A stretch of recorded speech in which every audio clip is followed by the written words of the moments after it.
What's up, everyone? Jeremy here with, the Jeremy Hambley channel. And I thought I'd get back to a little bit of entertainment news, a little bit of my roots. And there's this movie or play called Wicked. I don't know anything about it because I am a man and I am not gay, but it's a musical and it's very popular. It's so popular that I think South Park did an episode on it. And apparently, if you took your wife there, you could get a little thank you treatment later. I don't know if that's true or not, but anyway, Ariana Grande, who looks like a walking skeleton, she looks like a burlap sack was tossed over a bunch of deer antlers. That's what her body looks like. Like, it is very weird, like a potato sack, but with, like, animal bones in it. And she had decided, hey, I'm gonna rip Donald Trump, and it immediately backfired. Of course, this is what liberals do every time to try and promote their movies or promote their whatevers. I mean, that's what they do. But Ariana Grande picks a fight with Trump right as Wicked for Good was about to release. Well, I'm sure that's just a coincidence. White House responds with epic takedown. By the way, you may not know this or remember this, but Ariana Grande had a concert that one of those LUR snack bar people, vaporized themselves as well as a bunch of her fans. That person was an illegal immigrant. Just keep that in your mind as I go through her statements. Just as Universal Pictures begins the delicate rollout for its high-stakes blockbuster Wicked for Good, Ariana Grande decided to launch into a political tirade against President Trump and his supporters. The timing couldn't be worse. I mean, does anyone remember Rachel Zegler? What happened there? I'm pretty sure Rachel Zegler, that didn't work out well for her. With Hollywood already watching films sink under the weight of their stars' rhetoric, from Rachel Zegler's disastrous Snow White campaign to Pedro Pascal, Brie Larson, and Anthony Mackie's Marvel flops, Grande's outburst threatens to drag Universal's big money gamble into the culture war crossfire. I actually don't think so. I don't think that there are a lot of conservatives that wanted to see Wicked. Or a lot of Trump supporters, although I don't know, because admittedly, I know nothing about the type of person that would pay to see this trash. I don't know who this person is. Over the weekend, she reshared a post from a podcast host, Matt Bernstein, that grilled Trump voters on whether or not their lives had improved since he returned to office. I would say that most people's lives have improved, by the way. I want to check in with Trump voters. It's been 250 days now that immigrants have been violently torn from their families and communities have been destroyed. Now that trans people have been blamed for virtually everything and now live in fear. Now that free speech is on the brink of collapse. Has your life... I mean, literally all those statements are nonsense. Literally every one of those statements is complete nonsense. If people want to talk about assassinations, then yeah, probably trans people are being blamed for those because they're doing them. But like, nobody really cares about trans people. People have stopped caring about you. Just stay in the right bathroom and stop assassinating our political leaders and going into schools and doing that kind of stuff. And no one cares about you. Be trans. Nobody cares. Okay. Has your life gotten better? Have your groceries gotten cheaper? Yes. Has your health insurance premium gone down? Well, no, but I pay by the year. Has your work-life balance improved? Well, no, but that's not Trump's fault. Can you take a vacation yet? Yes, I could. Are you happier? Obviously, the implication is that, no, you're not happier, you're not better off, and that orange man bad. I mean, that's what the implication is.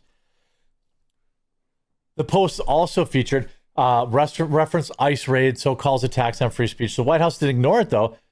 Didn't ignore it. They pounced. Spokesperson Kush Desai clapped back with trolling precision in a statement to Entertainment Weekly that quoted her own music. Save your tears, Ariana, the White House said, because President Trump's actions ended Joe Biden's inflation crisis and they're bringing in trillions in new investment. By the way, how long do we have to wait before people to admit that they were wrong about the Trump tariffs? How long do we have to wait? Like, has the economy collapsed? Like, Elon Musk said the economy was going to completely collapse due to the tariffs, but that never happened. It's been 3 months now. I mean, okay, maybe he said it's going to collapse in 6 months or a year, but I didn't hear that. Then came the kicker. He even signed an executive order, just like magic, that paved the way for the FTC to crack down on Ticketmaster for ripping off Ariana Grande concert-going fans. Get well soon, Ariana. With just a few lines, the administration turned her critique into a punchline and made sure the feud would dominate headlines. Grande's political activism isn't new, but this specific moment is unique. She's not just a pop star, she's the lead of Universal's most ambitious musical in years. Wicked for Good is the second half of the studio's mega gamble to split the Broadway juggernaut into 2 films. The first was a hit, but sequels always carry added risk. I don't know anything about people that watch these movies. I don't, whatever. Disney's Snow White remake serves as a textbook cautionary tale.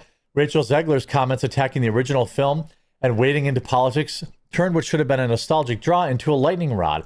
The movie never recovered with its audiences. Universal now faces a similar risk by choosing this moment to rail against Trump voters, half the American electorate. Grande has ensured that Wicked for Good won't just be judged as a movie, it will be judged as a political statement. We're in an era where audiences are regularly already turning away from Hollywood. Major studio films have bombed for the past several years, often with the same refrain. The stars alienated potential viewers before the movie even hit theaters. I mean, who can forget? Okay? Who can forget that Stephen King, instead of promoting his movie, which the preview actually looked pretty good. It was a movie called The Long Walk. I didn't even know, to be honest, that it was a Stephen King movie. Who could forget that instead of promoting his own movie, he was attacking Charlie Kirk, and that his movie was a box office disaster. I mean, these people, we pay you to entertain us. We pay you to dance like the clowns that you are.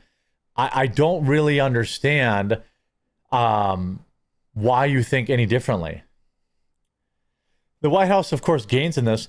Trump's team scores an easy win. They mocked Grande while turning the conversation away from policy successes, or toward policy successes, ensuring their side walked away looking confident and unbothered.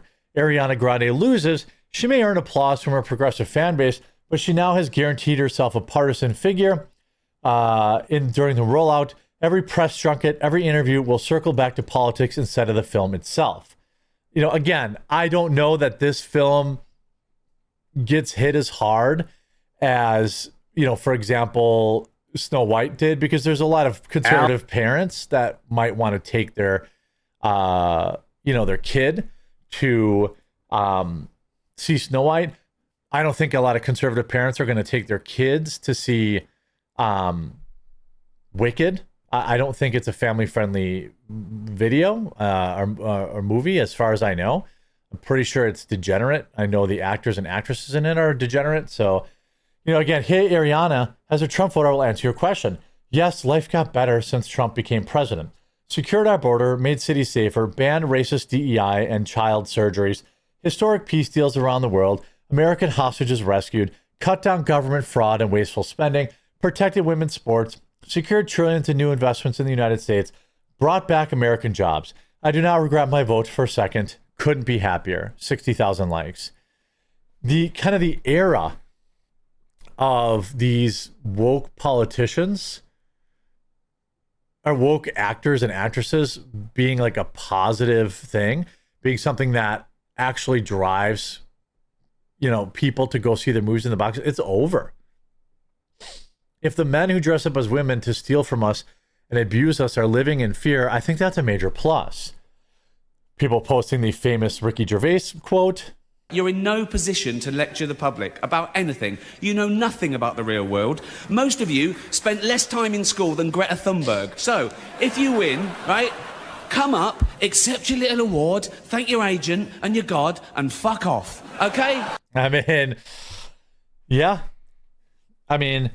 Again, you're going to say, like, you are here. Trump, Vance, Erica Kirk, Barron Trump. I don't know about Erica Kirk, but again, she thinks we have an issue. Look, if you want to talk about like camera angles or whatever, but she looks very sick. It's only been 9 months. I'm pro-oxygen. Here's liberals putting a bag over their head. Oh, look, celebrity opinions. Nobody really cares. about these people anymore. Nobody cares about celebrity opinions. Nobody should care about celebrity opinions.